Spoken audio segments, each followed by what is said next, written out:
Okay, hello and good morning once again from Team Lakay. Ngayon, katatapos lang yung laban ni Manny, ang ating pambansang kamao, at congratulations sa kanya kasi nanalo siya. Ngayon, balik ulit tayo dito sa ating dating ginagawa sa online. Ngayon, ang pag-usapan natin sa short video na ito ay kung paano tayo mag-blog post. Halimbawa, may website ka na naka-set up. Ibig sabihin, ang gagawin na lang ay blog post. Tandaan mo ito, kahit may blog tayo, kahit maganda ang blog natin, kung hindi natin alam gamitin, ay hindi makikita at hindi mabibisita ng mga visitors o kaya mga prospect natin. So ano ang isang option na pwede nating gawin para makita ng tao na may vlog tayo? So ganito ang gagawin natin. Halimbawa ikaw, nagpa-set up ka. Halimbawa, na-set up ko yung website mo. Ito lang ang pwede mong gawin. So ngayon, ito na tayo. Ibalik natin sa screen para at least ma-appreciate natin ang mga tools na ito. Kung siya din lang na nag-avail tayo ng marketing tools, gamitin na natin. Yun lang talaga. We have no other option.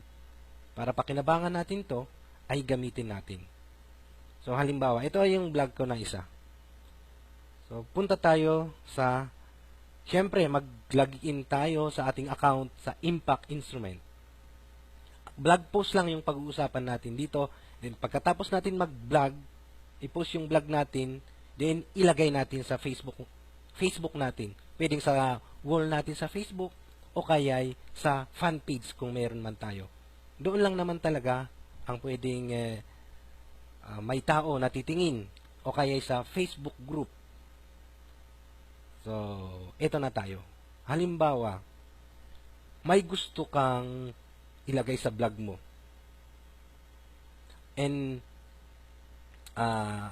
gagawin natin, pumunta ka sa YouTube. Tapos may nakita kang magandang video clips. Pwedeng presentation, pwedeng training, pwedeng about your product, or paano yung marketing plan, kahit ano.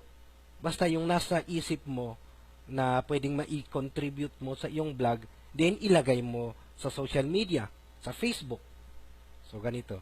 Ngayon, ang gusto ko ngayon ay dahil may yung training, para sa akin, gawin kong halimbawa itong training. Kasi ang laman ng training ito, o kaya yung webinar, yung mga replay, pwede mong i-share sa Facebook, sa blog mo, sa Impact. So halimbawa ito yung webinar last November 3. Maganda yung topic dito. Direct to the point. Tapos yung November 2, maganda. Na-share ko din yung last November 2. So ito ang gusto kong i-share. Ang gagawin mo ay i-right click mo lang dito sa then copy video URL. Yan ang gawin mo. Copy video URL. Pwede rin makikita sa YouTube ito eh. Kung i-copy mo ito, punta ka sa hanapin sa YouTube. Actually, ito siya. Pwede mo ding i-right click, copy URL. Yun. Pero dito tayo. Makikita ito sa referral link. Sa referral link mo sa webinar, yung may webinar. Halimbawa, may nagustuhan kang i-share, then pwede mong i-share sa Impact mo. I-copy ko, then i-blog post ko. So, punta ako sa Impact, then punta ako sa blog post. So, click add new post. Dito lang. Madali lang naman eh, parang copy paste lang naman eh.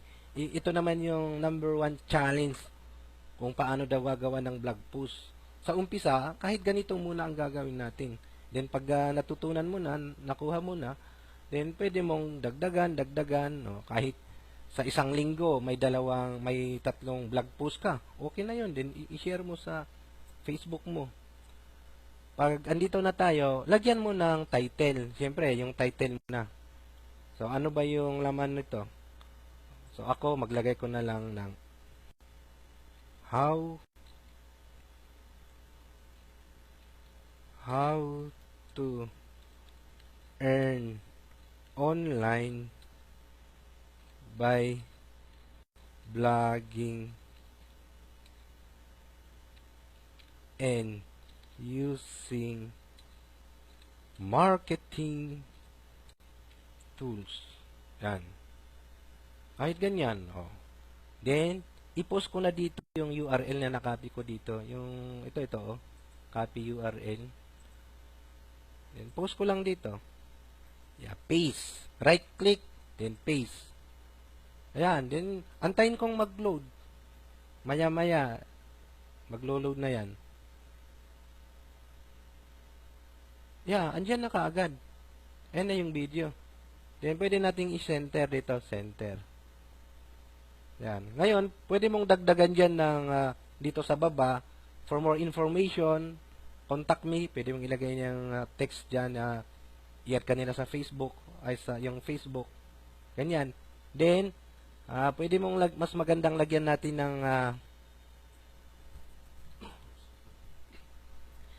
ng features photo para pag paste natin ito yung lalabas dito, set feature image. So hanap ka sa pwede mong i-screenshot yung ang ginawa ko, in-screenshot ko yung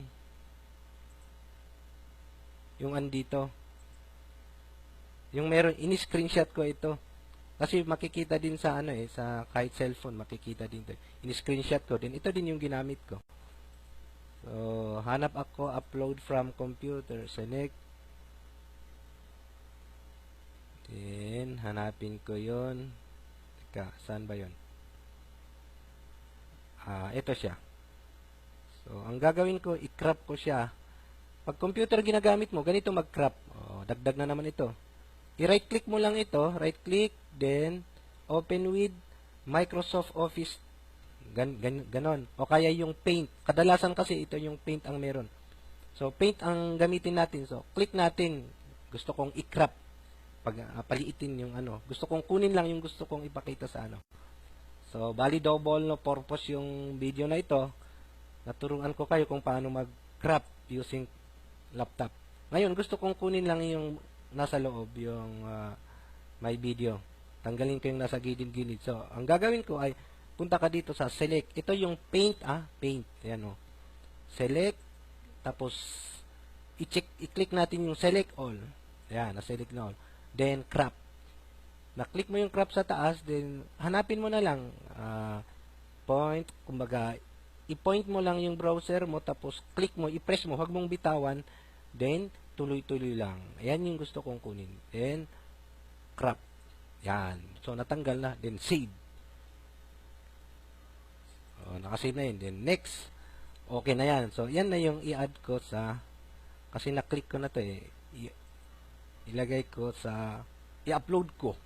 Para ilagay ko doon sa features image. Antayin lang natin na mag-load. So, maganda talaga na kailangan nating mag-blog post. Kahit may tagagawa kayo ng blog, mas maganda pa rin na gawin nyo yung blogging para kahit once, twice, thrice in a week, makapag-blog post kayo. Madali lang naman kuha ka lang, copy-paste lang yan, copy-paste. And then, wait lang natin.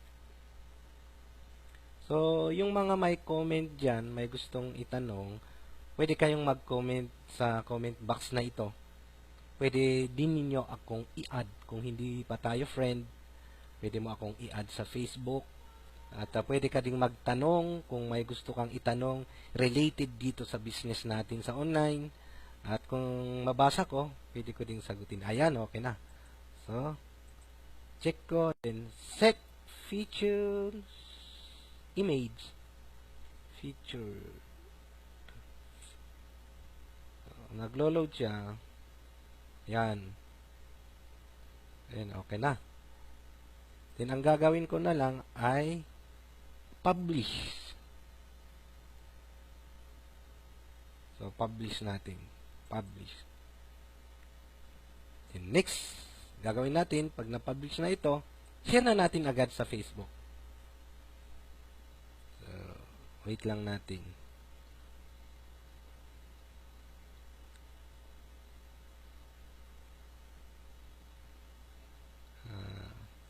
Publish. Babasa pa.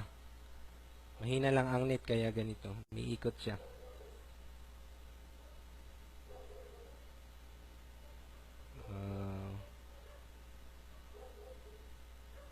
Wait. Ayan, okay na siya. Then, gusto nating tignan sa ating website. So, ang gagawin natin para ma-view natin, pwede tayong pumunta dito sa My Site. Then, visit natin. O kaya itong View Post. Click natin. Right-click ko para makita natin sa ibang isang tab. Open link in new tab. So, dito ako gustong tignan.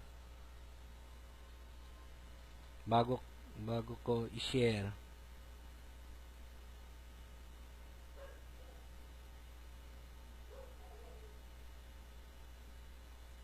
Yan na. So, andyan na agad. So, paano natin i-share? Okay. Yan yung feature. Ang gagawin natin para ma-share natin, i-copy natin yung URL dito sa taas. Ito, yung nasa taas. Yan. Copy natin. Copy. Then, i-copy natin yung URL. Then, punta tayo sa Facebook natin.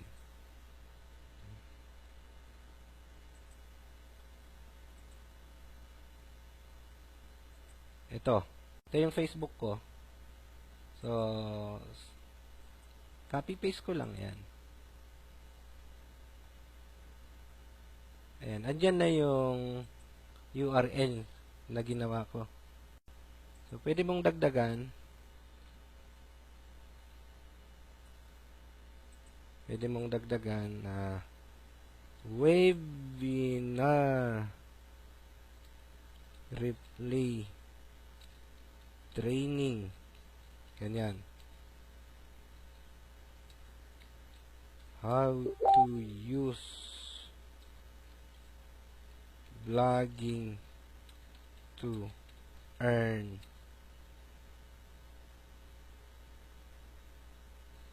money online. Yan. Pwede ganyan. Okay na yan. Click the link to watch the free video. O ganyan lang. Then, post. Yan, meron na. Ganyan lang. Kahit minsan magawa ka. Para pag-click nila ito, mapupunta sila doon sa vlog mo. Makita nila kung ano yung laman doon. Then, kahit sa fan page, pwede ka rin mag-post. Dito sa fan page ko, ganun din. Kumbaga, i-copy ko na lang ito. Ganun din ang gagawin ko. Yan.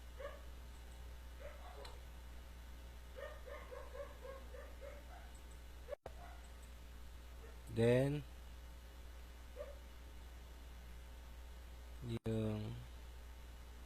kaya baguhin ko yung description niya. Halagyan ko ng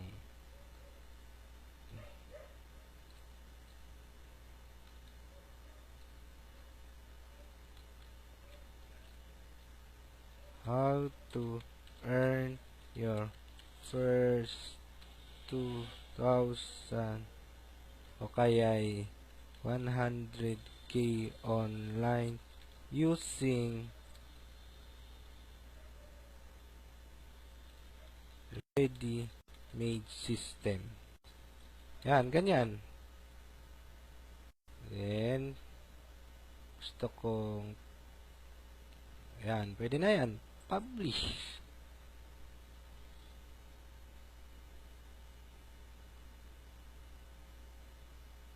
Yan. So, thanks for watching.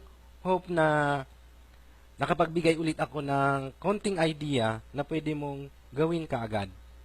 Very doable ito. Hindi mahirap gawin. Sa totoo lang, kung gusto lang talagang matuto, kung ano yung natutunan natin, din i-apply natin agad para hindi natin makalimutan, kahit step by step lang. Okay lang na magkamali ka, okay lang na hindi perfect. Ang mahalaga dyan, nasubukan mo at unti-unti, practice make perfect. Ika nga. Ha? So, see you in the next video at mabuhay tayong lahat. Team Lakay.